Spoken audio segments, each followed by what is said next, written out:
नमस्कार मित्रों, आज के वीडियो में हम लोग तुला लग्न के कारक ग्रहों के बारे में बात करेंगे। ठीक,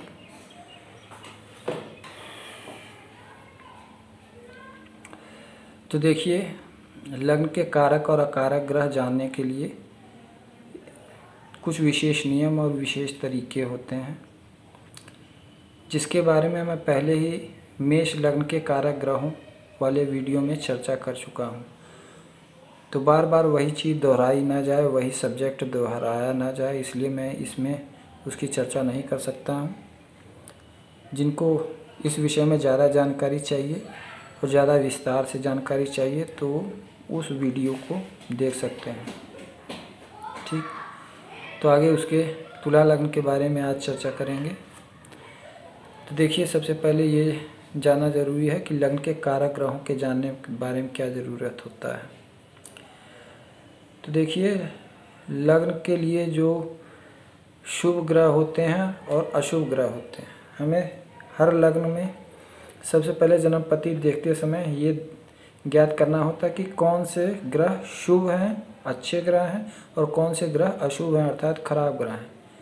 ठीक, तो जन्मपत्री में अच्छे ग्रह जो शुभ ग्रह होंगे, जितने बलवान होंगे उतना ही अच्छा होगा। इसके विपरीत जन्मपत्री जो अशुभ ग्रह हैं अर्थात अकारक ग्रह होंगे, अगर वो कमज़ोर होंगे तब जातक के लिए फलदायक होंगे। ठीक, तो इस बात का हमेशा ध्यान देना चाहिए।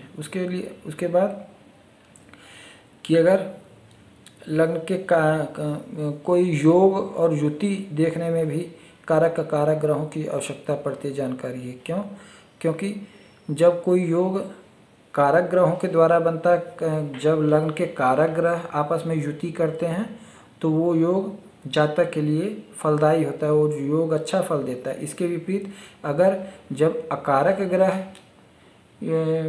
वो जो होते हैं लग्न के अकारक ग्रह युति करते हैं तो वो अच्छा फल नहीं देते हैं, वो उतना फल नहीं दे पाएंगे जितना योग बता रहा है, क्योंकि अकारक ग्रह अगर होंगे तो। ठीक, उसके कारक और अकारक ग्रहों को की दशा, अंतरदशा, महादशा और अंतरदशा देखने में भी ज़रूरत पड़ती है, क्योंकि जो कारक ग्रह होते हैं वो अपनी दशा अंतरदशा में अच्छा फल देते हैं। इसके विपरीत जो अकारक ग्रह होते हैं वो अपनी महादशा और अंतरदशा में अच्छा फल नहीं देते हैं।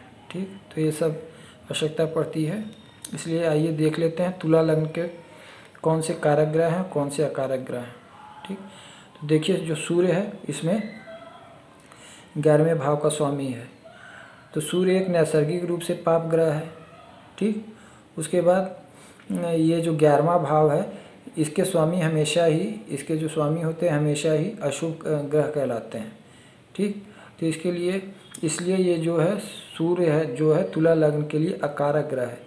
लेकिन एक बात इसमें ध्यान देना चाहिए कि जो ये 11वें भाव का स्वामी है हमेशा धनदायक होता है। तो अगर ये धनदायक लग्न के धनदायक ग्रहों से अगर योग करेगा तो धनदायक होगा, धन तो देगा, लेकिन उसके साथ साथ क्योंकि इसमें अशुभता है तो समस्याएं, परेशानियां, संघर्ष ये भी देगा साथ में। तो इस बात का हमेशा ध्यान रखना चाहिए। उसके बाद जो चंद्र है क्योंकि 10वें भाव का स्वामी है, दशमेश है, 10वें भाव का स्वामी है, कर्क राशि का स्वामी है। और अगर कोई शुभ, ये हम लोग जानते हैं, ये नियम है कि अगर कोई शुभ ग्रह केंद्र का स्वामी होता है तो उसको केंद्र आधिपत्य दोष लग जाता है या केंद्र दोष लग जाता है, तो इसलिए वो अशुभ हो जाता है। ठीक, तो इसलिए ये अशुभ ग्रह है, अशुभ अर्थात अकारक ग्रह है। इसको ये केंद्र का इसको दोष लगा, केंद्र का स्वामी जब शुभ होता है तो वो अशुभ हो जाता है, इसलिए ये अशुभ ग्रह है। तो इसलिए इस तुला लग्न में अगर ये कमज़ोर भी होगा तो भी अच्छा फल देगा, जबकि इसके विपरीत बहुत बलवान होने पे बहुत अच्छा फल नहीं देगा। ठीक, उसके बाद मंगल जो है, मंगल इसमें 2 भाव का स्वामी है और 7वें भाव का स्वामी है।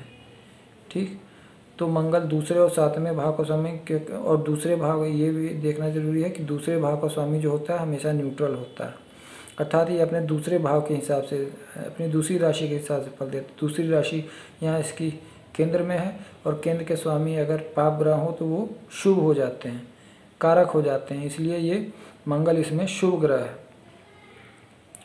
मंगल शुभ ग्रह है, इसलिए ये मंगल एक कारक ग्रह है ये तुला लग्न में। ठीक, उसके बाद देखिए बुध जो है, बुध इसमें 12वें भाव का स्वामी है ये, और 9वें भाव का स्वामी है, इस भाव का स्वामी है। तो 12वें भाव का स्वामी जो होता है न्यूट्रल होता है, और ये अपनी दूसरी राशि का फल देता है। दूसरी राशि इसकी त्रिकोण में है, जो कि एक बहुत ही शुभ भाव है। तो इसलिए जो बुध है इस तुला लग्न में बहुत ही शुभ ग्रह होता है, बहुत ही शुभ ग्रह सिद्ध होता है। इसलिए जो बुध है इस लग्न में अगर थोड़ा सा भी बलवान होगा, अच्छी स्थिति में, अच्छी भावों में बैठेगा, अच्छी राशियों में बैठेगा, तो ये अच्छा फल देगा। तो इसलिए ठीक, उसके बाद देखिए जो शनि है, शनि इसमें चौथे भाव का स्वामी है और 5वें भाव का स्वामी है।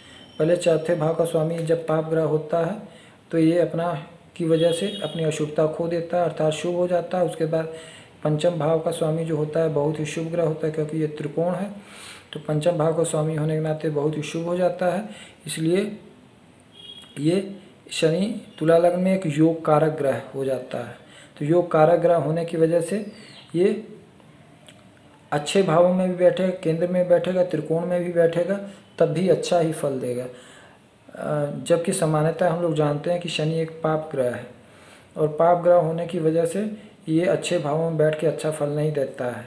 लेकिन इसमें तुला लग्न में इसके विपरीत स्थिति होगी, क्योंकि तुला लग्न में ये बहुत ही योग कारक ग्रह है। इसलिए अच्छे भाव में केंद्र त्रिकोण में भी बैठेगा, त्रिकोण में भी बैठेगा, तब भी अच्छा ही फल देगा। और उसके बाद ये है कि ये बात अलग है कि शनि नैसर्गिक रूप से एक पाप ग्रह है, तो उसमें थोड़ा सा अशुभता भी रहेगा, बीच बीच में अशुभ परिणाम भी मिलेंगे, लेकिन मुख्य रूप से उसके अच्छे ही फल मिलेंगे। ठीक, उसके बाद ये अगर थोड़ा सा भी बलवान होगा और थोड़ी सी भी अच्छी स्थिति में होगा तो जातक को अगर बहुत ही आगे ले जाएगा।